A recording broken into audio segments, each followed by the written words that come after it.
Hello guys, আজকে 80 পিসেসের এই marker সেটটাকে আজকে আমরা আনবক্স করে কালারও করব। তো খোলার টাইম আমি অনেকটা এক্সাইটেড ছিলাম দেখার জন্য যে ভিতরে কী কী থাকতে পারে কালার্স। কারণ আমার তো লাইফে প্রথমবার এতগুলো কালার্স দেখছি, যদিও বা আমার ফ্রেন্ডসেরও এরকম কালার্স আছে। যাই হোক, এখন আমি কালার করতে বসেছি এগুলো নিয়ে।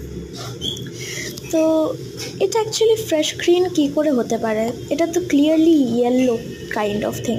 তো এটা কী করে ফ্রেশ গ্রিন? তার ভরে দিলাম, কারণ আমার দরকার নেই। তো এই ইয়েলো গ্রিনটাকে আমি নিয়েছি, এটা দিয়ে কালার করছি, কারণ কালার করতে আমার অনেক ভালো লাগে। It's actually really satisfying. আর কালারিংয়ের থেকে বেশি ভালো জিনিস আমার আর কিছু লাগে না।